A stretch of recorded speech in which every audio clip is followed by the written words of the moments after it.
Hey everybody, let's talk phonics. Again, need to catch my breath. Me and Chancey are just moving all around today, aren't we, bud? Alright, like I said in the last video, things are going to start being divided up by concept and subject. So there will be multiple videos, much easier for you to find when you go back to look at it. Here we're going to be talking about some phonics concepts that you're going to be seeing on Tuesday and Wednesday in the packet this week. Those specific concepts are going to be, where is my, there we go. Let's come a little closer here.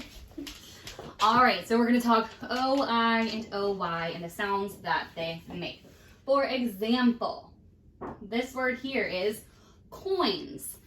Coins, and we've got oysters and toy box and a cowboy. If you notice, all of those words that I just said have the O and the OI and the OY sound in them, and they say oi. Everybody say oi. Hope you said it. Makes me feel silly if you don't. All right, so when we hear words with that sound, right now I'm going to read you guys some words. And you know how in class we'll do a thing where I say, you know, give me chicken wings if you hear this sound or whatever it might be. Well, I just want you to simply, since you're at home and you can interrupt me if you need to, because, you know, you're not interrupting me in real life right now. I'm going to say several words for you, and I want you to do something to show that you hear the O-I, O-Y sound in it. If you hear that oi sound, we're listening for the oi sound. It can be something as simple as raising your hand. I can't see you, but you can still participate. Maybe if you hear the OI sound, you wanna clap your hands, snap your fingers, do a little jig. Any of those things is fine. Just make sure that you got those listening ears on and that you're listening for the OI, OY, oi sound in these words. So listen closely. We have choice. Did you hear OI? If you did something, if you did your silly gesture, you heard it. Joining. I heard OI there as well. Remorse. I didn't hear OI. Remorse. I didn't hear any oi.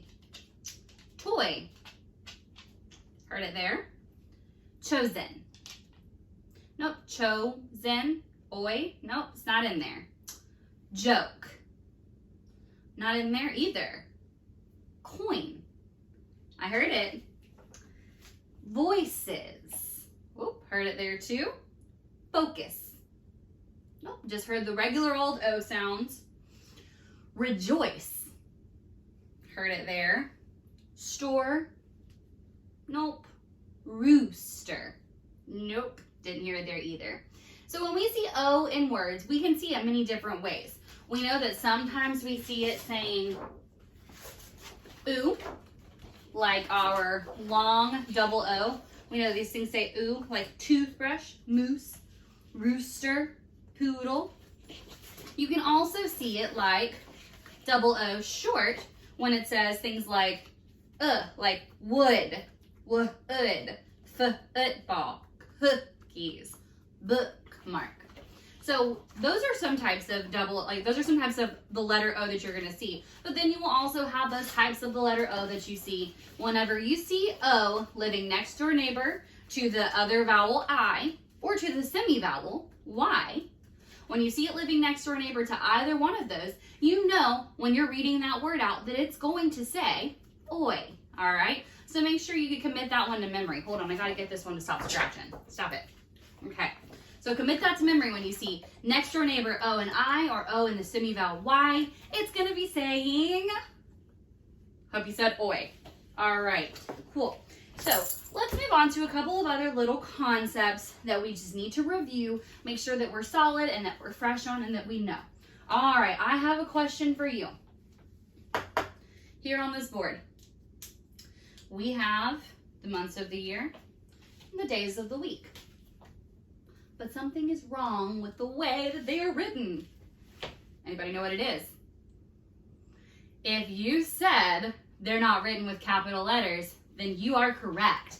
These months of the year and days of the week are written incorrectly because remember, days of the week and months of the year are a proper noun. All right. Remember, proper noun gets that big capital letter at the beginning of the word. So if you're writing your date and you write it with a lowercase letter like I've done here, it's incorrect. That's not the way we write it. It's just like writing your name. It's just like saying I'm going to Target today. That would be a capital T. If I'm saying I'm going to the store, I wouldn't need to capitalize that. But if I tell you I'm going to a specific store like Target, or if I'm going to a specific restaurant like Chick-fil-A, I need to capitalize those, just like we need to capitalize our days of the week and our months of the year. All right, so I want you just to kind of look through this, and if you would like to practice writing your days of the week, months of the year, grab a sheet of notebook paper. Practice writing them out. I'm sure that your parents or your helpers would love to help you with that. But that's just a quick reminder. We need to make sure that we are capitalizing our proper nouns, days of the week, months of the year. Those are proper nouns. All right, let's look on to one more concept that you're going to be seeing in the Tuesday and Wednesday portions of the packet. Okay, I'm going to erase this off. Some of you may remember back a couple months ago, we started talking about something in phonics called a contraction. All right? We started talking about something called a contraction. All right? So, let's think about contractions real fast. First of all, I want you to try to remember if you remember what it is. If you don't, that's okay. We're still going to talk about it anyway. So, let's think about this. When we have a contraction, we take two words, squish them together, and we add a little guy called an apostrophe. All right, so let's look at some of those. For example, if I were to say, I am going to get lunch at Chick-fil-A, I could also say, I'm going to get lunch at Chick-fil-A. So, I am are the two words that we start out with. I am. If I want to create these two words and squish them together and make them a contraction, I got to get rid of one of these letters. So what I'm going to do is I'm going to get rid of that A, add my apostrophe, and then I keep my M. So I am becomes I'm. For example, I might say something like, I did not do my homework. Well, let's look at did not.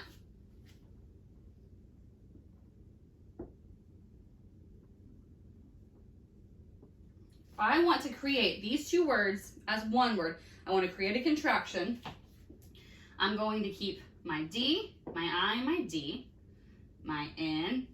I'm going to knock that guy right out of there. Add an apostrophe. And there we go. Did not becomes didn't. All right, so remember that if you want to shorten those words, you need to make sure that you're doing it the correct way. On your worksheet, you've got word banks and you've got the correct spellings. If you leave out the apostrophe, it's wrong because it doesn't show me that it's a contraction. That apostrophe represents the letter that we threw out. So we need to make sure that we're paying close attention to that. In today's video's description, I will be linking you guys to some proper noun and contraction helper videos and some resources that you can watch. Just makes it fun, some songs and things like that. So check out the description of this video for today. And remember, this video is covering our concept of O-I, O-Y, the oi sound, and our contractions. So if you're having any struggles with those things, come on back here, join me, and we'll talk about it. So make sure that you're getting Tuesday, Wednesday days done. I will be posting Thursday, Friday videos here very shortly. If you have questions, video call me, phone call me, email me, text me. Students, you are more than 100% allowed to pick up the phone and call me if it's okay with your parents, if it's okay with mom, dad, grandma, aunt, uncle, whoever. If you want to chat with me on the phone, I would love to hear from you. So tell your parents that you want to call me. Make sure you get permission first. And I'm absolutely here for you if you have any questions. I love you guys so much. I hope everything is making sense, that we're clicking along, and I absolutely miss you just so much. All right, guys, have a great day. I'll see you next time. Let's step over Chancey here. Bye.